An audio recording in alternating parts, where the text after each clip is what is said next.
Hello everyone. So today we start with our fourth unit of EVS, which is human population and environment. तो इसमें हम पढ़ेंगे population growth के बारे में, human rights, family welfare programs, environment और human health कैसे आपस में interact करती हैं वो, HIV, AIDS, human and child welfare and role of IT.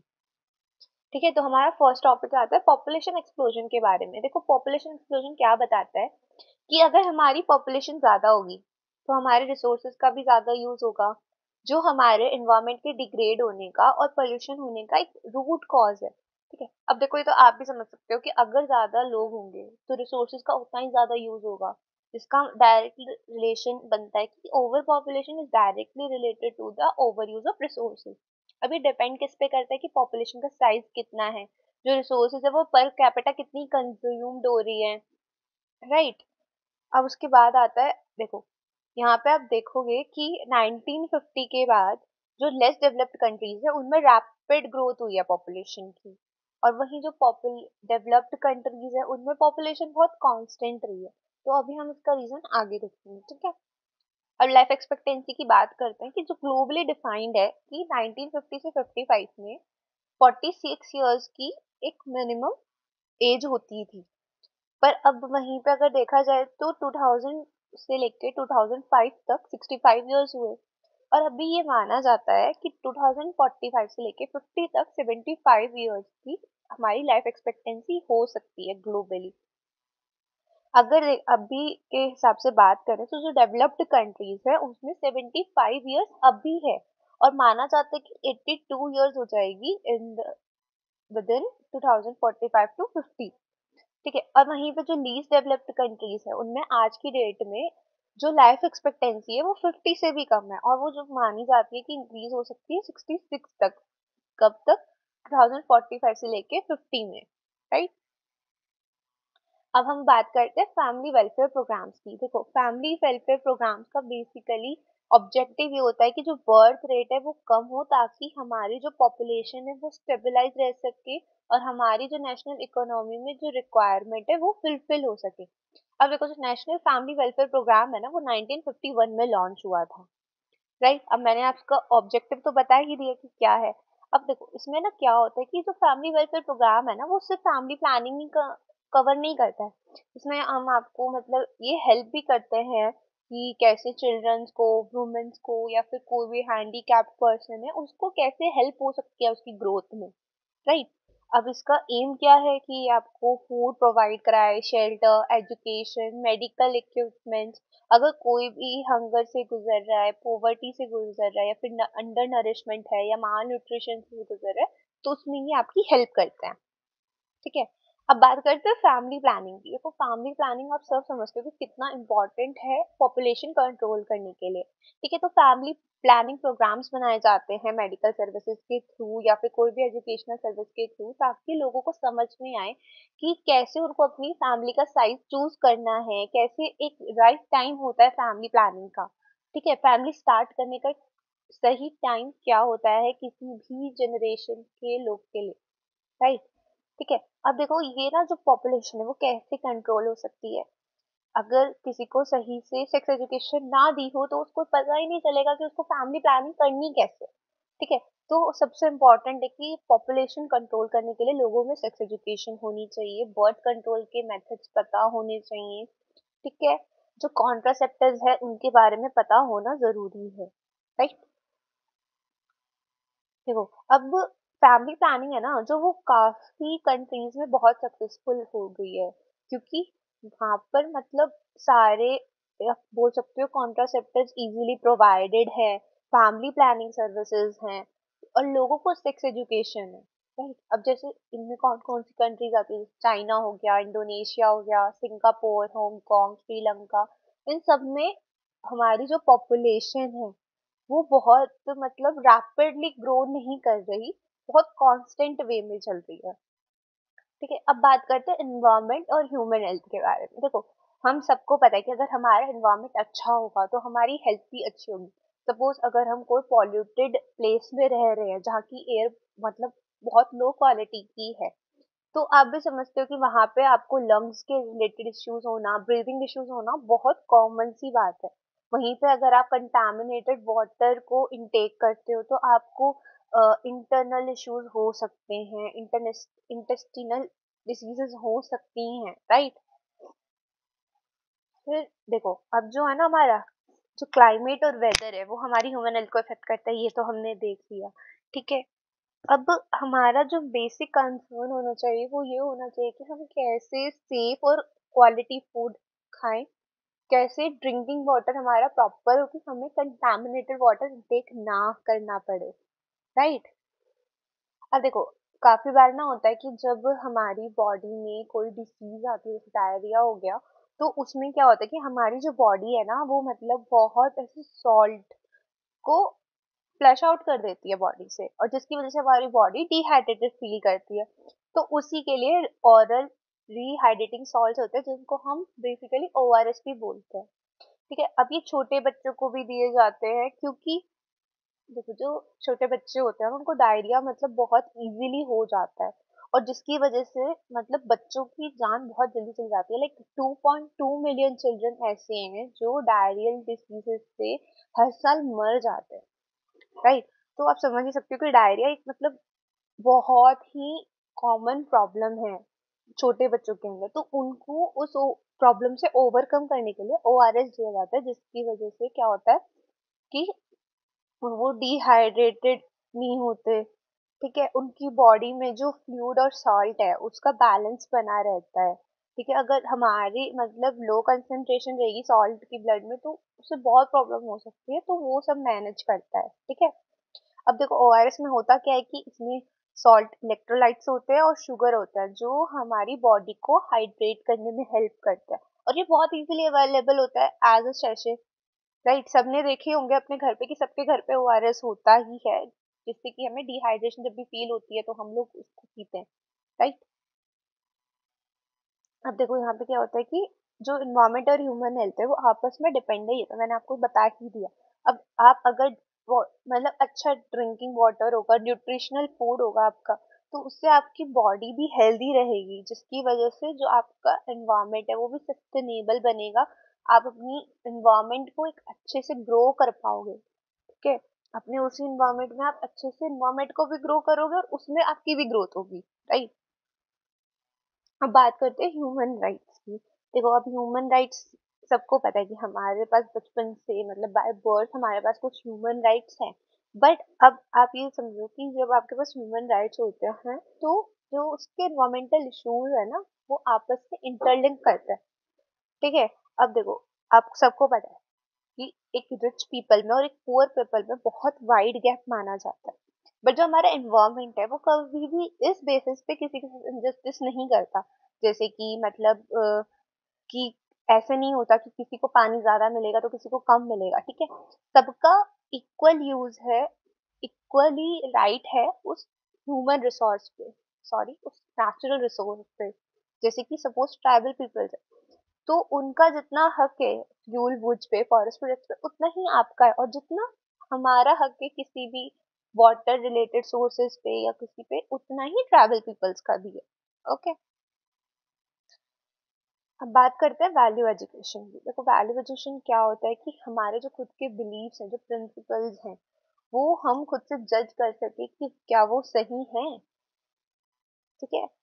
तो अभी अगर हम वैल्यू एजुकेशन को सस्टेनेबल एनवायरनमेंट के कंटेक्स्ट में देखें तो ये हमें बेसिकली बताता है कि क्या क्या हमारी इन्वायरमेंटल वैल्यूज हैं, कैसे हम अपने नेचर को वैल्यू से कनेक्ट करके ग्रो कर सकते हैं, उसको कैसे सस्टेनेबल बना सकते हैं, कैसे उसको मतलब सेफ रख सकते हैं बेसिकली, ठीक है। अब देखो, इन्वायरमेंटल वैल्यूज ना हमारा जो कॉन्स्टिट्यूशन है उसके कुछ आर्टिकल्स के अंदर भी आता है, ठीक है। जैसे हमारा फर्स्ट है हमारा आर्टिकल 51A।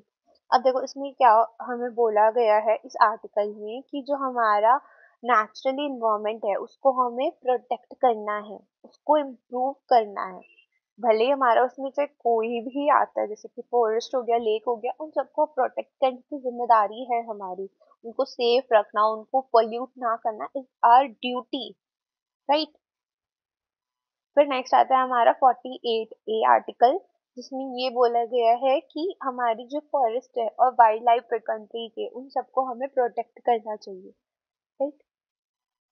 अब देखो जो वैल्यू एजुकेशन है वो हमें इन्वायरमेंट के बेसिस पे क्या सिखाता है, हमारी इन्वायरमेंटल वैल्यूज क्या है, हमारी नेचर के रिलेटेड, कल्चर के रिलेटेड क्या क्या वैल्यूज होनी चाहिए, सोशल जस्टिस के रिलेटेड, सबके मतलब शेयरिंग कॉमन प्रॉपर्टी रिसोर्सेज के रिलेटेड, ठीक है, और इन्वायरमेंटल डिग्रेडेशन को स्टॉप करने के रिलेटेड हमारी क्या क्या वैल्यूज हैं, ये सब हमें वैल्यू एजुकेशन सिखाती है। अब बात करते हैं हमारी एचआईवी और एड्स की। देखो आप बचपन से आई गेस 8th क्लास से तो सुनते ही आ रहे होंगे what is HIV, what is AIDS, और हम इसको कैसे इम्प्रूव करते हैं।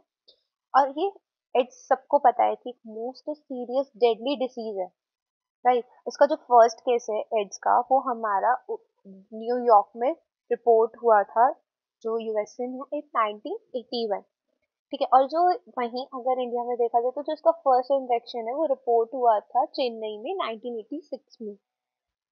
एचआईवी हम क्या होता है, इसकी डेफिनेशन क्या होती है, तो बेसिकली एक ये ह्यूमन इम्यूनो डिफिशियंसी वायरस है। देखो देखो अब ह्यूमन इम्यूनो डिफिशियंसी वायरस से आपको समझ में आ रहा होगा, जब किसी भी ह्यूमन के अंदर कोई भी इम्यूनिटी रिलेटेड डेफिशिएंसी का वायरस प्रेजेंट होता है तो उसको एचआईवी बोलते हैं। अब अगर किसी भी इंसान के अंदर अगर एचआईवी होती है तो उसको एचआईवी पॉजिटिव पर्सन बोला जाता है, ठीक है। और ये हमारा पता कैसे चलता है, सिर्फ एक blood test is the only option, right. अब एचआईवी की वजह से ही एड्स होता है, ठीक है। अब एड्स में क्या होता है कि जो हमारे डिफेंसिव सेल्स है बॉडी के, वो हमारे क्या होता है कि डिस्ट्रॉय होने लगता है इस वायरस की वजह से, जिसकी वजह से एड्स कॉज होता है, राइट। देखो जो एड्स वाले पीपल होते हैं ना, उनको एड्स होता है, उनको क्या होता है कि उनकी जो इम्यून सिस्टम है ना वो वीक होने लगता है। और उसके बेसिक इन्फेक्शन से क्या होते हैं, जैसे किसी को टीबी हो जाता है, निमोनिया हो जाता है, कैंसर्स तक होने के चांसेस होते हैं। इसलिए हमारे जो एड्स है वो मतलब बहुत ही सीरियस डेडली डिसीज में आती है। और इसकी फुल फॉर्म क्या है, एक्वायर्ड इम्यूनो डेफिशिएंसी सिंड्रोम। देखो एग्जाम में ना जनरली पूछा जाता है कि एड्स क्या होता है और इसकी डेफिनेशन और इसकी फुल फॉर्म, तो आप ये अच्छे से करके जाना कि एड्स क्यों होता है, इसके रीजंस क्या होते हैं, इसकी डेफिनेशन क्या है, और द मेन इज कि इसकी फुल फॉर्म क्या है। जनरली बच्चे भूल जाते हैं कि इसकी फुल फॉर्म ही क्या थी, तो आप एग्जाम में ध्यान रखना कि आप अच्छे से करके जाओ कि एचआईवी की फुल फॉर्म क्या है और एड्स की फुल फॉर्म क्या है, ठीक है। देखो अब फर्स्ट बात ये आती है कि एचआईवी स्प्रेड कैसे होता है। अगर सपोज किसी पर्सन को एचआईवी है, जो एचआईवी पॉजिटिव पर्सन है, अब उससे वो स्प्रेड कैसे हो रहा है। फर्स्ट आता है अनप्रोटेक्टेड सेक्स। अब अनप्रोटेक्टेड सेक्स में क्या होता है कि जब किसी मेन का सीमेन किसी लेडी के वजाइनल फ्लूइड से इंटरैक्ट करता है और उसके थ्रू एचआईवी ट्रांसमिट हो जाता है फ्रॉम मेन टू वुमेन, ठीक है। तो वो हमारा अनप्रोटेक्टेड सेक्स के अंदर आता है। देन आता है कंटामिनेटेड ब्लड। कंटामिनेटेड ब्लड में बेसिकली क्या होता है कि अगर सपोज आपका कोई ऐसे ब्लड प्रोडक्ट, समटाइम्स इट्स कि सपोज किसी पर्सन को एचआईवी है लेकिन नहीं पता था कि उसको एचआईवी है, एंड आपने मतलब ऐसे ब्लड डोनेट किया, या फिर आपके सपोज किसी फैमिली मेंबर ने ही ब्लड डोनेट किया एंड उसको मतलब ब्लड में नहीं पता था पहले से कि एचआईवी है, एंड फिर आपको वो ब्लड चढ़ा, तो मोस्ट चांसेस है कि आपको भी एचआईवी हो जाए, राइट। फिर बात आता है कि कंटामिनेटेड सिरिंजेस, जैसे कि मतलब अगर सपोज किसी और को सिरिंज लगी हुई है जो एचआईवी पॉजिटिव पर्सन है, और आपको वही सेम सिरिंज लग गई या फिर वही सेम निडल से आपको कोई भी मेडिसिन आपकी बॉडी में गया है, तो उसके थ्रू भी आपको एचआईवी हो सकता है। अब क्या होता है कि अगर सपोज किसी लेडी को एचआईवी है तो उसके मोस्टली चांसेस होते हैं कि अगर वो लेडी प्रेग्नेंट होती है तो उसके बेबी को भी एचआईवी हो सकता है, ठीक है। इवन दो ब्रेस्ट मिल्क के थ्रू भी एचआईवी इंफेक्शन किसी भी इन्फेंट के थ्रू ट्रांसमिट हो सकता है, राइट। देखो अब क्या होता है कि जो एचआईवी और एड्स है ना, वो ऐसे ट्रांसमिट नहीं होता कि अब कोई बोलने लगे कि आप किसी HIV पॉजिटिव पर्सन से अगर हैंडशेक करोगे तो उसके हैंडशेक करने से आपको HIV हो जाएगा। ऐसा बिल्कुल नहीं है, ये एक मिथ है। फर्स्ट थिंग, अगर आप मतलब अगर कोई HIV पॉजिटिव पर्सन सपोज कोई वॉशरूम यूज करता है या फिर कोई स्विमिंग पूल में जा रहा है, आप भी वो सेम यूज करते हो, तो ऐसे जरूरी नहीं होता कि वो HIV इन्फेक्शन आपको भी होगा, राइट। एंड सपोज ऐसे किसी HIV पॉजिटिव पर्सन ने किसी मस्किटो ने वो कर दिया, बाइट कर लिया, एंड आपको भी वही सेम मस्किटो ने बाइट किया तो आपको भी HIV हो जाएगा, ऐसा नहीं होता, ठीक है। और HIV एड्स को प्रिवेंशन करने का एक बहुत बड़ा रीजन होना चाहिए सोसाइटी में, क्योंकि HIV एड्स मैंने जैसे बताया एक डेडली डिसीज है, so everyone has to be aware about that, right। देखो इसके प्रोटेक्टिव एक्शन क्या है? सेफ सेक्स, कॉन्डम्स का यूज करना, ठीक है। आपको मतलब पता होना चाहिए कि आपके पार्टनर जो है वो HIV से इन्फेक्टेड है या नहीं है। आपको हमेशा सिरिंजेस यूज करते हुए new needles, new syringes use करनी है, ठीक है। और जो अनइंफेक्टेड ब्लड है आप हमेशा वही अपनी बॉडी में अगर प्रॉब्लम होती है तो वही चढ़वाएं, राइट। और कोई भी ब्लड प्रोडक्ट्स यूज करने से पहले उनका टेस्ट करा ले, ठीक है। HIV पॉजिटिव प्रेग्नेंट वुमेन को HIV इन्फेक्शन से प्रिवेंट करने के लिए, ताकि उसके बेबी को, जो इन्फेंट होने वाला जो न्यूबॉर्न बेबी है उसको HIV ना हो, उसके लिए प्रॉपर मेडिकल केयर मिलनी चाहिए, जिससे कि एवरी वुमेन समझ सके कि HIV एड्स वो कैसे उससे खुद को प्रोटेक्ट करे, अपनी फैमिली को प्रोटेक्ट करे, ठीक है।